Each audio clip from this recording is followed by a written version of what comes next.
Shalom, shalom. Soyez les bienvenus à l'école de mariage. Et nous avons coutume de dire que le mariage répond à la destinée.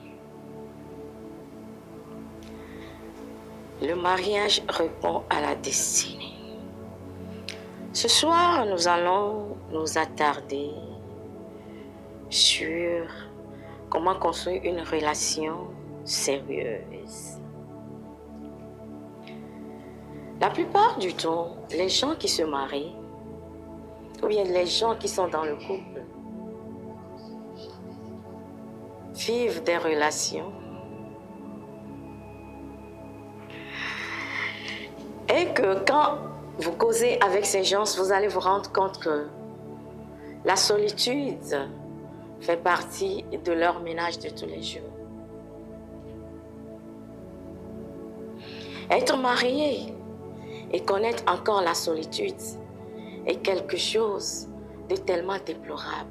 Mais la plupart du temps, c'est ce que les uns et les autres vivent dans leur foyer. J'ai eu à recevoir une dame une fois. Elle me disait qu'elle connaît tellement la solitude dans son mariage qu'on ne dirait pas qu'elle s'est mariée. Elle m'a donné le nombre d'années qu'elle a déjà fait dans son foyer. Mais que quand il parle à son mari, le mari ne dit rien. Quand elle se plaint de la solitude, le mari ne dit rien. Et elle est exposée à elle-même, à telle enseigne qu'elle se pose 1001 questions. Est-ce que ce foyer valait vraiment la peine? Mais bien aimé dans le Seigneur, j'ai eu à poser la question aux hommes. Le fait de vouloir être tout le temps méchant, excusez-moi l'expression, être tellement autoritaire, se dire je suis la tête, je suis la tête, je suis la tête, je suis la tête par ici, je suis la tête par là, je suis la tête par là. Et faire que la femme ne se retrouve pas dans ce foyer, est-ce que cela vous donne quelque chose de plus? Est-ce que cela vous ajoute quelque chose? Aimons-nous vivons, aimons-nous vivons. Aimons-nous vivons. En tant qu'enfants de Dieu, nous devons nous aimer. Et quand on parle de l'amour, l'amour ce n'est pas seulement dans le cœur. L'amour c'est dans les actes. Et par les actes, quelqu'un de l'extérieur pourra même témoigner en voyant tes actes vis-à-vis de l'être aimé. Dire oui, telle personne aime sa femme, telle personne n'aime pas sa femme. Mais aujourd'hui, nous sommes confrontés à la méchanceté, au-delà de la méchanceté des hommes. Et la solitude s'installe.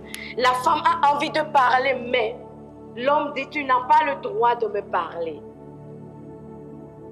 La femme a envie de causer, mais l'homme n'est pas disponible.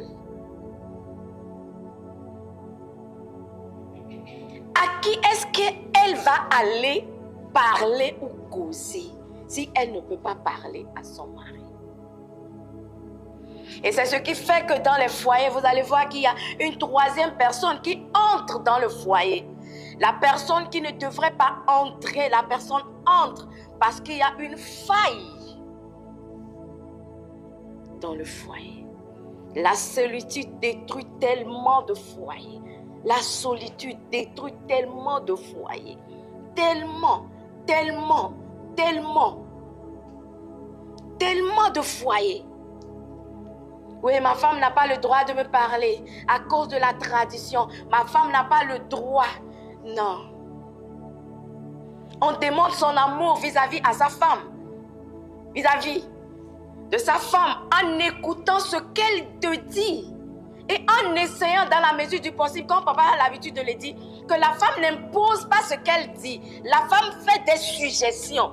Et étant un homme sensé, l'homme sensé fait la part des choses. Tout en sachant que ce qu'elle est en train de dire, oui, je peux mettre ça là en application. Ça, non, je ne peux pas considérer ça. Non pas banaliser complètement la femme. Et la femme est désemparée. Pourquoi est-ce qu'on est aide au juste? Quand une personne vient t'aider, c'est que la personne vient t'apporter quelque chose. Si tu étais, je ne sais pas, si tu pouvais faire ce qu'elle pouvait faire, il n'y aura pas d'aide. J'ai l'habitude de faire l'analogie avec nos bonnes que nous avons à la maison. Quand j'ai une bonne, elle vient m'aider. Elle vient me soulager. Mais si la bonne ne peut pas m'aider, ne peut pas me soulager, pourquoi est-ce qu'elle est là au juste? Et ainsi que quand la femme vient, elle est l'aide, paraclétos. Celle qui vient aider, celle qui vient soulager. Mais si elle ne peut pas avoir de l'espace, son environnement à elle, pour pouvoir soulager l'homme, et l'homme ne permet pas à ce qu'elle puisse faire le pourquoi elle est là, ça cause tellement de problèmes. Ça cause tellement de problèmes dans des foyers aujourd'hui. Les femmes se plaignent, les hommes se plaignent, les femmes se plaignent, les hommes se plaignent, les femmes se plaignent, les hommes se plaignent. Jusqu'à quand? Jusqu'à quand est-ce que nous allons nous mettre ensemble pour affronter la destinée de Dieu concernant nos vies, Si nous n'arrivons pas à nous mettre ensemble en ce qui concerne le foyer, quand est-ce que nous allons pouvoir nous mettre ensemble pour concrétiser le pourquoi Christ nous a mis ensemble? Vous n'êtes pas sans savoir que nous sommes sur la terre avec un agenda divin. Et nous devons nous tous accomplir notre agenda divin. Mais si tu te mets avec un homme qui ne te donne pas la paix du cœur, une femme qui ne te donne pas la paix du cœur, jusqu'à quand est-ce que vous allez vous entendre et vous lever pour concrétiser le pourquoi vous êtes sur la terre? Nous devons nous aimer vivants. Et quand on dit aimer une personne, c'est se sacrifier. C'est s'oublier dans la relation pour que cette personne puisse être épanouie, vice-versa. Si je m'oublie pour mon mari, il le fera de même pour moi. Mais s'il n'y a pas question de sacrifice dans la relation ne pourra jamais aller loin. Quand on parle de mariage, on parle de sacrifice. Mais aujourd'hui, nous ne voulons plus sacrifier. Tout le monde veut mon bonheur. Mais si personne ne veut se sacrifier, comment est-ce que nous allons parler de bonheur dans le foyer?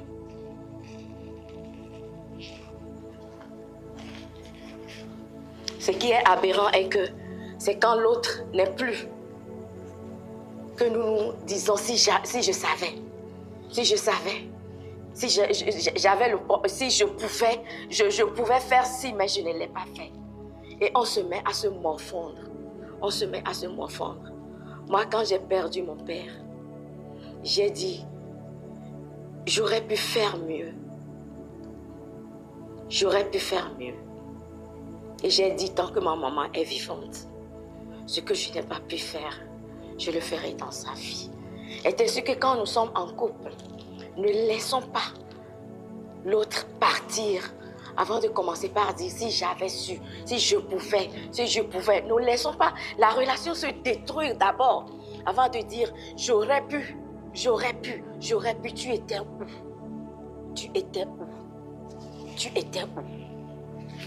étais où quand le moment était là pour que tu puisses faire ce qu'il fallait faire? Tu étais où?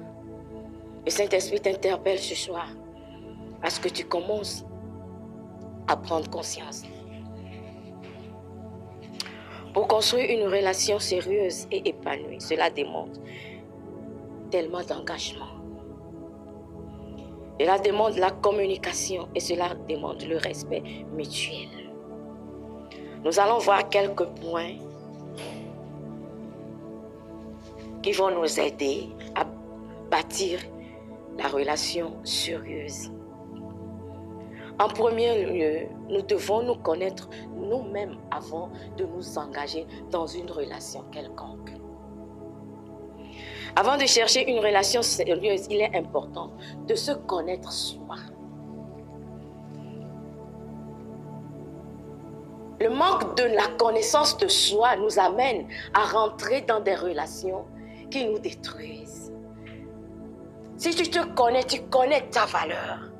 Il y a certaines relations que tu ne t'oseras jamais dans ta vie. Si tu te connais, tu connais ta valeur, tu ne permettras pas à une tierce personne de venir te dérouter sur ta trajectoire de destinée pour le simple fait que la personne veut t'épouser.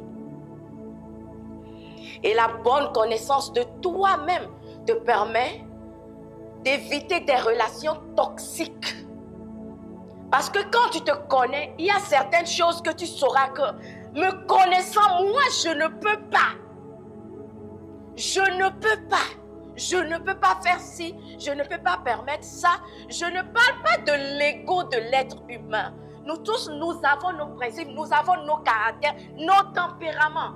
Te connaissant tes tempéraments, tu sais que tu peux aller jusqu'à tel niveau. Mais te connaissant, tu sais que non, je ne peux pas aller à tel niveau.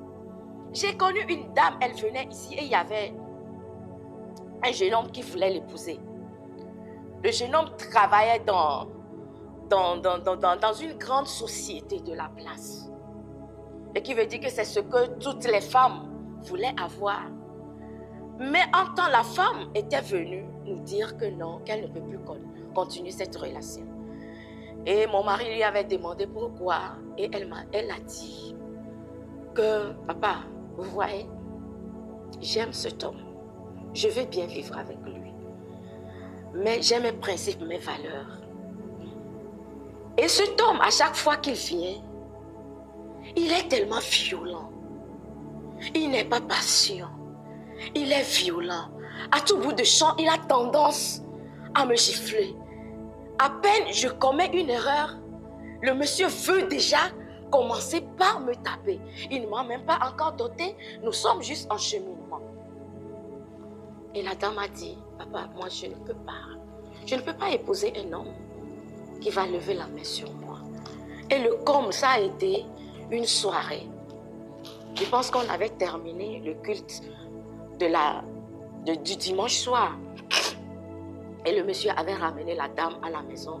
Pour un rien du tout, le monsieur a giflé la dame. Et ce que la dame était en train de voir venir, c'est vraiment réalisé.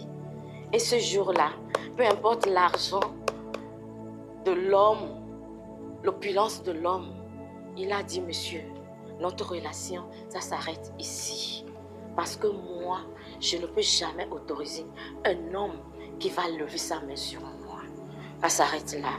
Le monsieur est venu, il a eu à se justifier, il a voulu qu'on les réconcilie. On a appelé la dame a dit, papa, non, je veux sauver ma fille. Que ça s'arrête là. Et c'est fini. La relation s'est arrêtée. La relation s'est arrêtée. Il faut vraiment se connaître avant de s'engager dans une relation. Si tu ne te connais pas, on va t'abuser. On va t'abuser. S'il y a certaines personnes, certaines choses que toi, tu ne pourras pas supporter, dis à la personne en même temps, moi, me connaissant là, je ne pourrai jamais supporter ça. Et si vous allez faire chemin à part, faites votre chemin à part. C'est mieux que de rentrer dans une relation toxique. Dans une relation toxique qui te détruit à petit feu, à petit feu, à petit feu. Tu perds ta joie de vivre. Tu es désemparé. Les gens ne te reconnaissent plus. Pour le simple fait que tu as trouvé un gars qui est en train de te détruire. Toi-même, quand tu te vois dans le miroir, tu ne te retrouves plus. Moi, j'avais la joie de vivre. Quand je trouve ma moitié, normalement, ma joie doit doubler. Mais c'est maintenant que je perds complètement la joie de vivre. Mais je me force parce que je veux me marier. Connais-toi toi-même et tu t'aimeras. En deux, il faut choisir une personne avec des valeurs compatibles. L'amour seul ne suffit pas dans le foyer. Nous n'en disconvenons pas qu'il faut l'amour, parce que c'est l'amour qui est le déclencheur de toutes choses. Il faut aimer la personne qu'on veut épouser, mais l'amour seul ne suffit pas. Il est essentiel que les deux partenaires partagent des valeurs communes, des visions. La fidélité, le respect. Vous devez avoir des valeurs communes. Pas quand toi, tu as certaines valeurs, lui, il a d'autres valeurs. Quand toi, tu tiens à la fidélité, au respect, c'est en ce moment que lui, non, la fidélité, ce n'est pas son partage. Le respect aussi, ce n'est pas son partage. Quand toi, tu crois en ton Dieu, c'est en ce moment que lui, il dit oui, il croit qu'on peut venir à l'église le dimanche. Quand on parle de, par exemple, je dis de n'importe quoi, payer la dîme, il te dit, moi, je ne crois pas en la dîme, moi, je crois comme ceci, moi, je crois en cela. Faites un effort pour avoir les mêmes valeurs. Si vous n'avez pas les mêmes valeurs, asseyez-vous et définissez vos valeurs.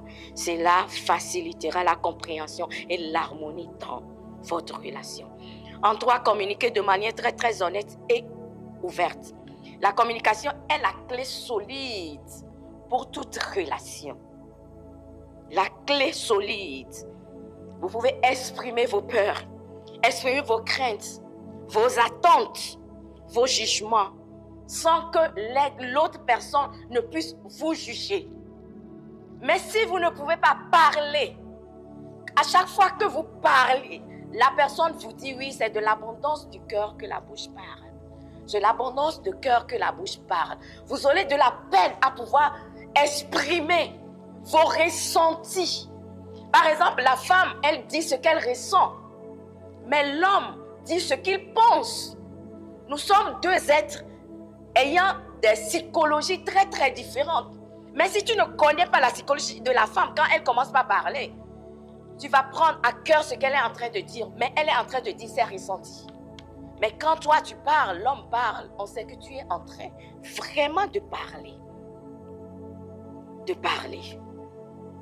Oui, notre communication doit être ouverte et honnête. Écoutez quand l'autre parle. Écoutez attentivement quand l'autre parle. Écoutez. Il ne s'agit pas seulement d'écouter les sons. Écoute ce que la personne dit. Écoute ce que la personne, et lui-même, écoute au-delà de ce que la personne est en train de te dire. Il y a certaines personnes qui savent tellement écouter les gens. Quand la personne t'écoute, la personne même lit dans ton âme. Tout ça là, ça s'apprend. Ça s'apprend. Ça s'apprend. On est patient avec la personne. Quand la personne te parle, tu écoutes, tu analyses ce que la personne dit. Pas quand la personne commence déjà par parler, toi aussi tu as déjà tes droits de réponse là-dedans. La personne ne finit même pas un mot, toi tu veux placer l'autre mot. Quand est-ce que tu auras le temps de comprendre ce que la personne est en train de te dire? Et aujourd'hui, nous avons de ces problèmes. On ne sait même pas écouter. On ne sait pas écouter. L'autre parle, mais on ne sait même pas ce que la personne a dit. Parce que nous-mêmes, nous avons nos préjugés. Nous avons des idées arrêtées déjà. On ne prend pas le temps d'écouter ce que la personne est en train de dire. D'écouter ce que la personne est en train de dire. Des fois, quand tu regardes la personne, tu vois ses émotions. Tu vois tout ce que la personne te dit. Tu comprends mieux ses ressentis. Des fois, nous avons la tête ailleurs. C'est sur le téléphone. Nous sommes en train de faire autre chose. Et nous croyons écouter la personne. D'autres disent que je n'écoute pas avec les yeux. Mais moi, j'aime bien quand on écoute avec les yeux. Tu m'écoutes avec les oreilles, tout en m'écoutant aussi avec les yeux. Parce que quand tu me regardes, quand je parle, tu sais de quoi je suis en train de parler. Et tu sais la manière dont cela bouillonne en moi, ce qui se passe en moi. Et tu arrives à compatir mes émotions avec moi. Mes émotions avec moi. Parler sans avoir honte que l'autre va te juger. Parler sans avoir honte que ce que je suis en train de dire, l'autre va l'interpréter. Aujourd'hui, bon nombre de femmes n'arrivent même plus n'arrivent pas à parler parce que quand tu dis, le monsieur te dit, pourquoi tu as dit ça? Quand tu dis, je me dis, Nous allons passer tellement de temps ensemble. Pourquoi est-ce que nous n'allons pas nous comprendre? Pourquoi est-ce que nous n'allons pas nous comprendre?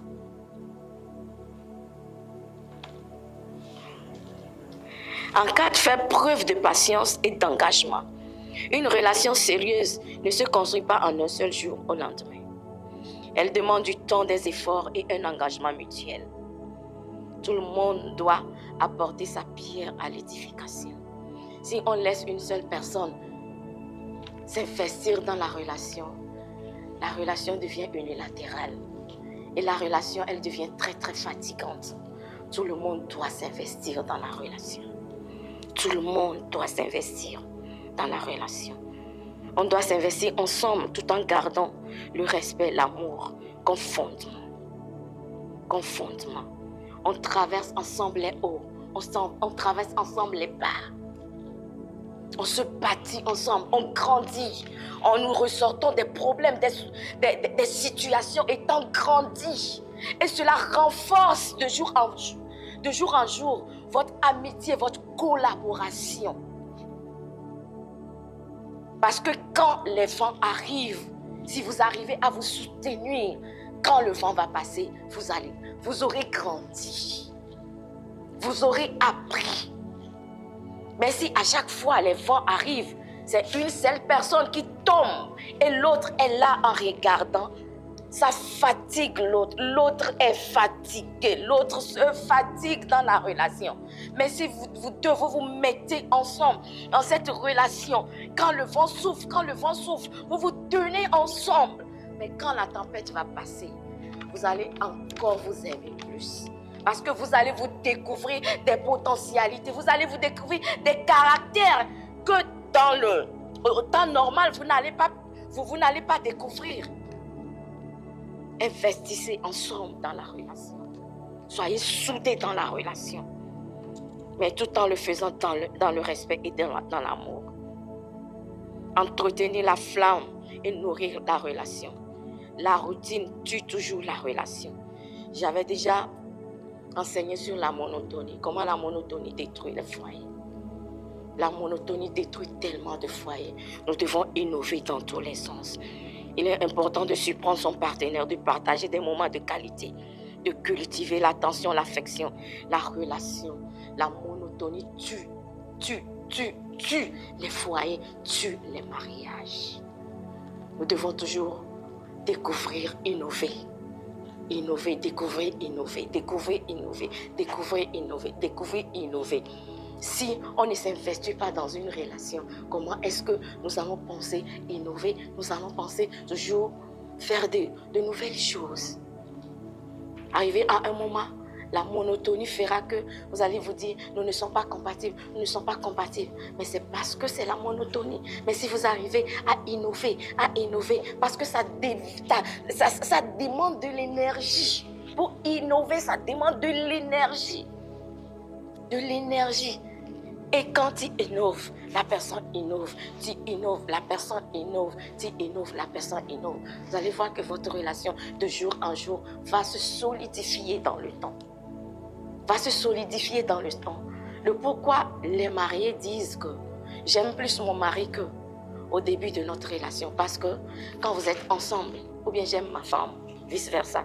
Parce que à chaque fois que vous mettez tous ces principes en application, vous allez voir que vous vous découvrez de jour en jour, vous vous découvrez et vous voyez l'énergie que vous dégagez, tout ce que vous mettez en place, vos efforts, tout ça là. Et vous allez voir cette convivialité au jour le jour qui grandit, la complicité qui grandit en vous, la manière dont vous vous découvrez, la manière dont vous voyez que le foyer devient plus aisé et plus facile à vivre. Amen. Quand je dis plus facile, plus aisé à vivre, arriver à un niveau, vous allez voir que le mariage devient très très facile à vivre. Parce que vous avez déjà découvert le plan de Dieu pour votre vie. Vous savez ce que vous voulez dans la vie. Et vous deux, main dans la main, vous affrontez votre destinée. Il n'y a rien de plus réconfortant que le jour où on découvre le pourquoi on est sur la terre. Le pourquoi Dieu vous a mis ensemble. Le jour où vous découvrez la mission de vie, il n'y a rien de tel. C'est le jour-là que vous prenez vraiment conscience que vous existez sur la terre. Parce que vous connaissez, vous savez le pourquoi vous êtes sur la terre. Et j'ai l'habitude de dire que le jour où vous découvrez cela, vous allez voir que les problèmes de querelles, de soucis par là, ce serait secondaire. Parce que vous voulez accomplir votre destinée. Et main dans la main, vous affrontez. Vous affrontez. Vous affrontez. Vous affrontez. Je ne suis pas en train de dire qu'au début de la relation, ce serait facile. Tous les mariages, au début, on tâtonne. Mais Dieu faisant grâce, arrivé à un moment, quand la fondation devient très solide, vous devenez imbattable. Nous devons arriver là, solidifier nos fondements, nos fondations. Solidifier.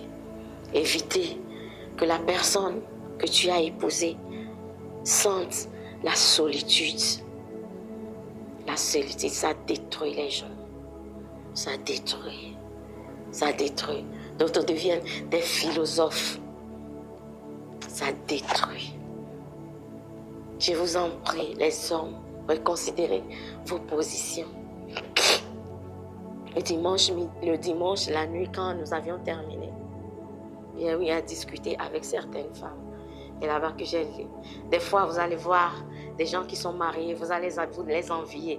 Et dire, oh, ce foyer-là, quand vous les voyez là, ces gens-là s'aiment tellement, ces gens-là sont aux petits soins, sans savoir que ce n'est que la partie superficielle de l'iceberg.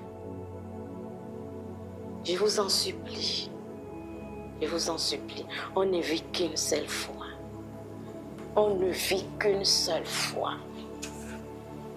Donnons-nous au maximum dans nos relations. Donnons-nous au maximum. Que le jour où tu partiras sur cette terre, que tu saches que tu as tout donné. Que tu as tout donné. Il y a le pasteur Marcelo qui disait que s'il savait que sa femme allait partir très tôt, il y a des choses qu'il aurait fait. Mais pourtant, le commun des mortels qui les voyait de loin, nous nous disions que la femme, elle était épanouie. Mais l'homme se dit, j'aurais mieux fait. Il ne faut pas que le jour où l'être aimé va t'abandonner, que tu te mettes à pleurer. Si j'avais su, si je savais que tu allais m'abandonner tôt, j'aurais dû faire ça, j'aurais dû faire. C'est le moment de commencer par le faire. Pour ne pas être surpris dans le futur. C'est le moment d'aimer la personne sans réserve.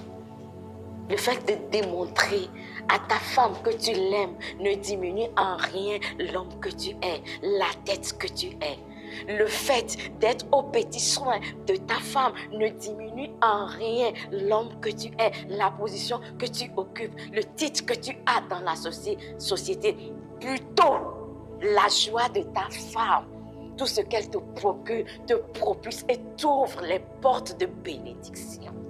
Il n'y a rien de tel qu'une femme qui se sent valorisée, se sent aimée dans son foyer. Quand elle s'agenouille tous les jours, elle prie pour que Dieu ouvre des portes à son mari, que son mari aille toujours de l'avant, que Dieu protège son mari, que Dieu donne la longévité à son mari.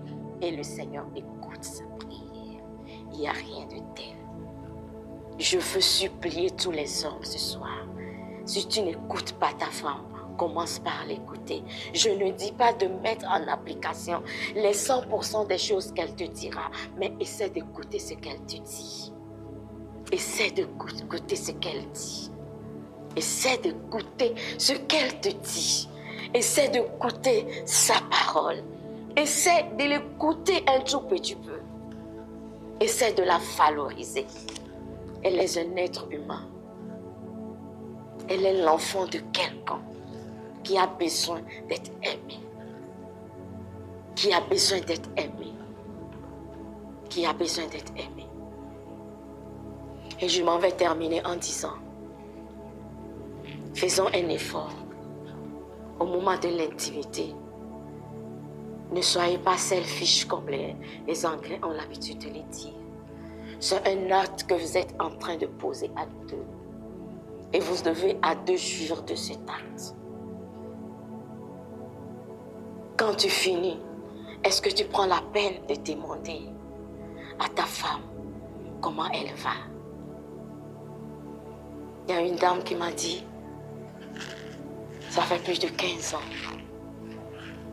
Quand mon mari finit, il s'endort et commence par ronfler, sans savoir comment je vais. Et je me débrouille jusqu'à... Peut-être c'est le petit matin que je vais trouver le sommeil, mais je dois me lever pour prendre soin de la maison. Et je suis là-dedans pendant 15 ans. Qu'est-ce que ça te coûte, toi, homme, après avoir fini l'acte, de poser la question à ta femme? Qu'est-ce que ça te coûte? Qu'est-ce que ça te coûte? Les femmes sont frustrées dans des foyers. Elle est frustrée. Elle dit quand elle se réveille le matin, quand tu parles, elle a envie même de te cracher sur le visage. Mais à cause du respect qu'elle a pour toi, elle subit. Jusqu'à quand? Jusqu'à quand? Jusqu'à quand? Jusqu'à quand? Elle m'a dit 15 ans. Jusqu'à quand, mon frère? Jusqu'à quand? La femme n'est pas un produit pour dormir. Non. Elle n'est pas un produit pour les hommes. Parce qu'il y avait une dame aussi, elle est pasteur. Elle m'a dit, quand son mari ne trouve pas le sommeil, le mari vient somnifère, somnifère, somnifère. Et quand il finit, il commence déjà par ronfler. Un homme, un bon homme, quand il finit, il ne commence pas par ronfler. Il prend soin de sa femme. Il prend soin de sa femme. Elle n'est pas là seulement pour te faire des enfants. Elle n'est pas là seulement pour te faire à manger. Elle n'est pas là seulement pour prendre soin de ta maison. Elle est ta partenaire de vie. Elle aussi, elle a des besoins. Elle aussi, elle a des besoins que tu dois assouvir. Au-delà qu'on dit que la femme, nous avions l'habitude de dire que la femme n'aime pas le sexe. Mais pourquoi quand tu es au foyer, le monsieur ne te touche pas, tu cries qu'il ne te touche pas? Pourquoi si tu es dans le foyer, il ne va pas bien, tu dis il ne va pas bien? C'est parce que toi aussi tu en as besoin. Ce sont des théories et ce que les gens racontent. Est-ce que toi-même tu es comme ça? Parce que la tradition nous dit la femme ne fait pas ci, la femme ne fait pas. Même si tu n'avais pas l'habitude, quand tu viens, on t'habitue à un rythme. Mais quand la personne commence par te délaisser, tu verras que ton organisme va réclamer. Au-delà de réclamer, même toi, même le bon sens, tu vas commencer par réclamer. Pourquoi il me fait ci? Il a fâché contre moi, il a fait ci, il a fait ça.